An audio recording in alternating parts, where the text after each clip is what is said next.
je suis un psychopathe du réglage carbu. Donc, je vais te le démontrer tout de suite. Salut les gars, donc je voulais vous tenir au courant un petit peu sur la 125 qui est ici. Tout d'abord, j'ai refait complètement l'étrier, c'est-à-dire soudure, tout ce qui est soudure de la pâte, parce que voilà, ce que j'avais fait, je considérais ça pas trop solide, on va dire. Donc déjà, voilà, j'ai ressoudé tout à l'électrode enrobée. Donc ensuite, j'ai eu un petit souci qui se trouve dans le puits de bougie. Donc c'est-à-dire que si tu veux, à la base, le puits de bougie, il est foiré. Donc j'ai mis ce qu'on appelle un faux culot. Donc un faux culot, c'est fait comme ça, regarde. Alors, voilà, donc tu viens tarauder avec le tarot, la culasse, et après tu insères voilà, un faux culot. Donc le faux culot, je l'ai mis ici. Ça a très bien marché pendant au moins 5 ans, facile. Et là, j'ai eu un petit commencement de, on va dire, de... Le culot, il s'est desserré. Mais étant donné que je voulais vous faire une vidéo, donc c'est mort parce que là, je viens de m'apercevoir que le faux culot est bien collé.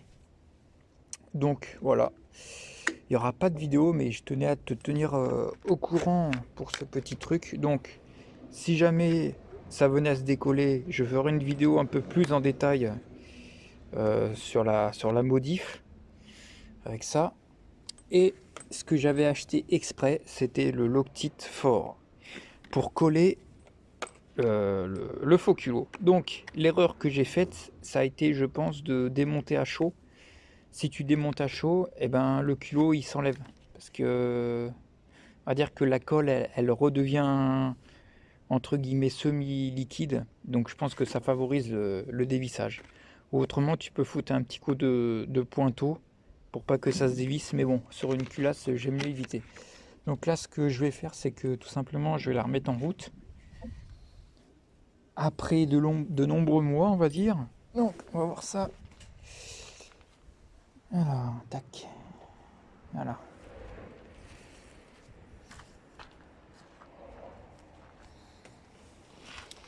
Donc ça va faire 2 3 mois que j'ai pas démarré. Alors déjà le niveau d'huile. Niveau d'huile. Niveau d'huile, c'est bon, on est plein. Donc, petite précision aussi, avant de la redémarrer.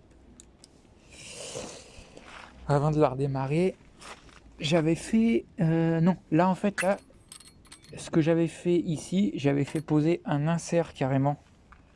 J'avais fait poser un insert dans la culasse. Et le gars me l'avait vraiment mal fait. C'est-à-dire que j'avais dit de fraiser le plan de joint. Et il me l'a fraisé. Alors il me l'a fraisé d'une manière brutale. C'est-à-dire qu'on voyait les stries où la machine est passée. Donc toi, quand tu mets ta bougie, bah forcément, ça fuit. Parce que y a des grosses rayures de malade. Et le joint ne pouvait plus faire office de joint. C'était plus étanche. Donc, chose incroyable, c'est que j'ai moi-même euh, resurfacé le plan de joint. Alors comment j'ai fait pour une surface qui est inaccessible? J'ai pris un embout de perceuse, j'ai j'ai pris un embout, alors c'était un embout de bois, je crois, un bois rond de la taille du plan de joint, donc je l'ai taillé. J'ai taillé l'embout en bois, j'ai mis dans la perceuse, j'ai mis du papier à poncer sur le rond de bois et j'ai fait des allers-retours comme ça pour fraiser le plan de joint avec un aspirateur et de la graisse au fond pour éviter que ça aille voilà, à l'intérieur de la chambre de combustion. J'ai fait ça, ça fait 5 ans. Et aujourd'hui, j'ai plus besoin de mettre de pâte à joint, c'est parfaitement plane. Et j'ai payé ça 0 €, alors que dans une entreprise d'usinage, j'ai payé ça 100 €. Voilà. Donc, on va dire qu'ils savent pas leur boulot, quoi. Peut-être qu'ils font d'autres choses bien, mais là, c'était de la merde, tout simplement. Donc là, on va la redémarrer, la bécane. Donc, c'est pas sûr qu'il y a encore assez de batterie. On va voir ça. Donc, à mon avis, ça va pas démarrer sans starter. On va voir.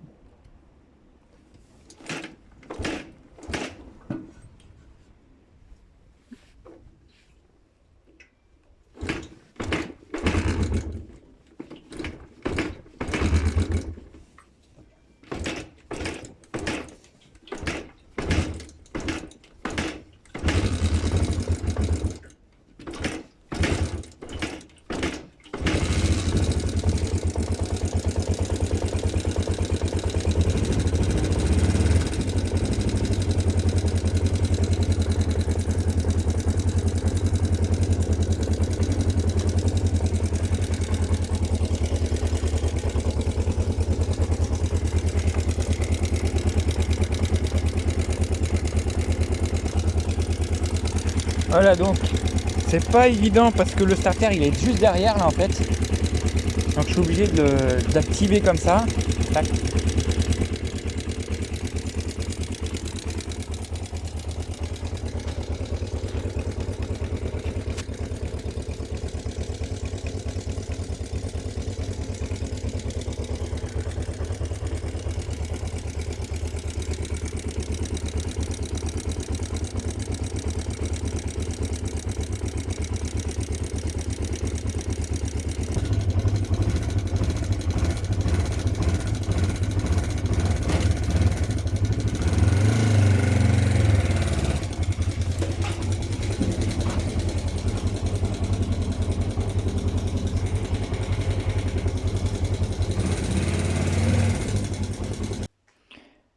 Regarde-moi ce bordel, c'est qui va encore ranger.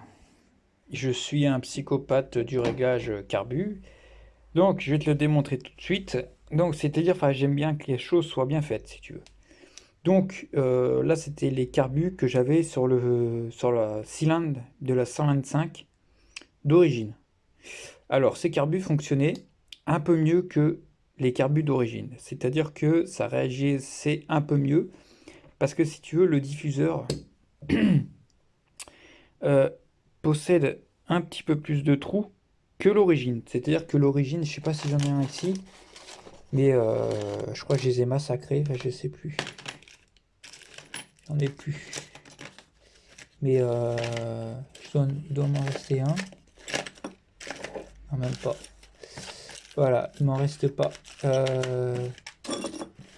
Non. Mais j'en ai un, mais que j'ai malheureusement tenté d'agrandir, mais voilà, c'est une erreur que j'ai faite à l'époque.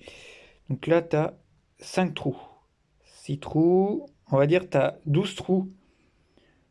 12 trous ici. Et ici, au total, t'as que 6 trous. Voilà.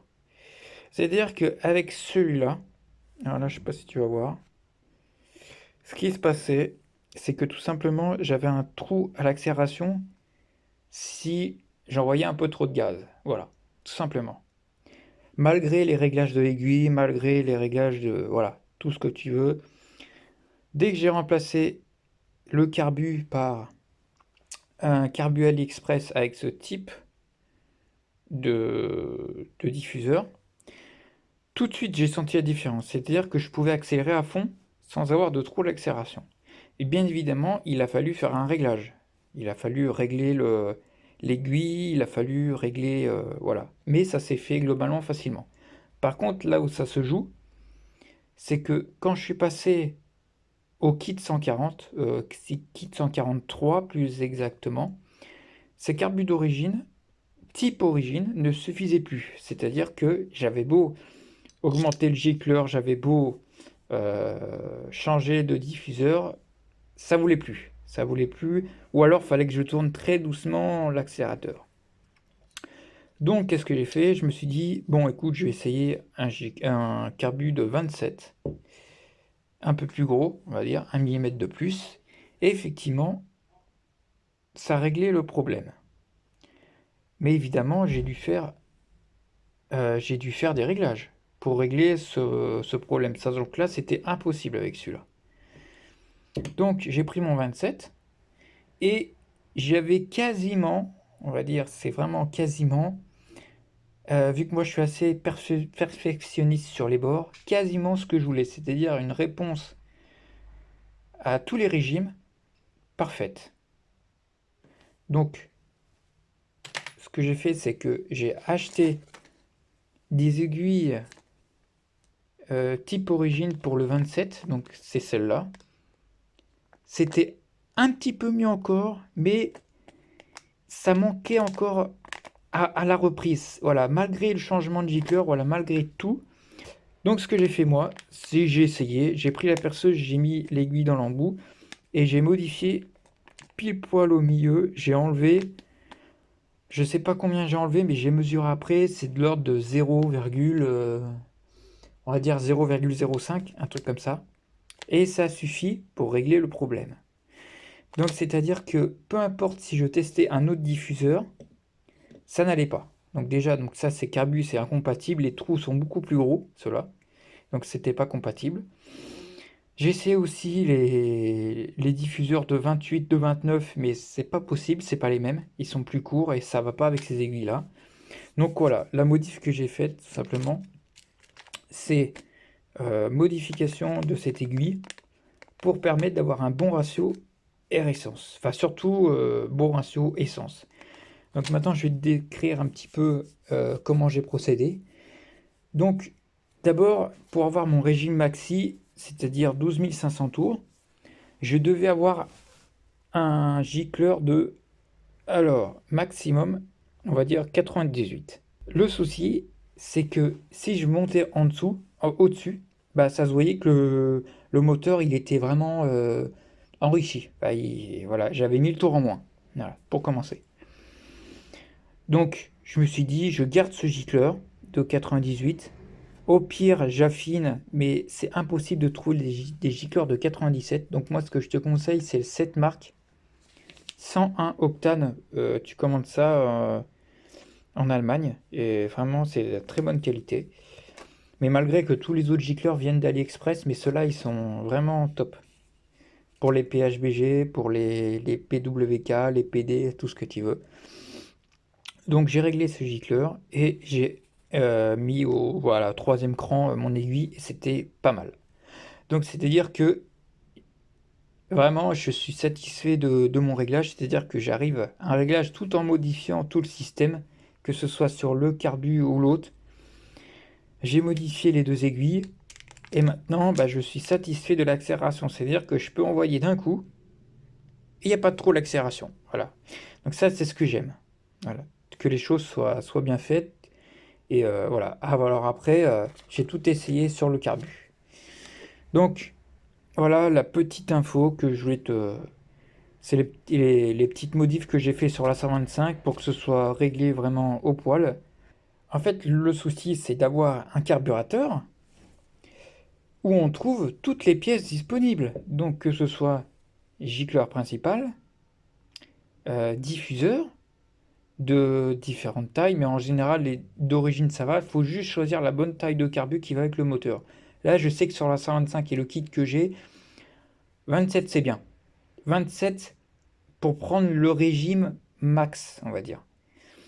Après, si tu veux un peu plus de couple, bah, tu mets deux carbus de 29, ça va. Voilà. Par contre, ce sera un peu plus difficile à régler. Un peu plus difficile à régler que les 27. Là, les 27, franchement, c'est la limite que j'ai trouvée entre un peu plus de couple que le 26. Alors là, je te dis, il y en a largement plus que le 26, malgré les 1 mm de différence, mais ça fait la différence. Et ce que je te disais, il faut les aiguilles, différentes aiguilles. Alors, ce que tu n'as pas avec ce genre de carbu chinois, donc c'est à toi de démerder, de trouver des aiguilles ou de les modifier. Sinon, après, tu as par exemple, tu as beaucoup de gicleurs qui sont disponibles, mais très peu d'aiguilles. Voilà. Donc j'espère que cette petite vidéo t'a plu. Moi, voilà, je termine là pour cette petite vidéo et puis on se retrouve à la prochaine pour le moteur Athena, donc qui est en préparation.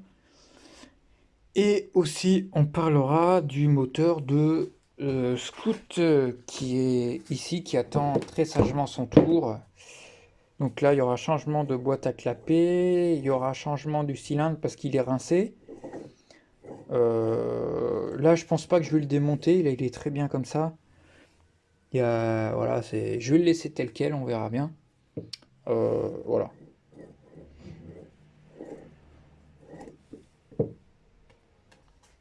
Et moi, bah, je te dis à la prochaine.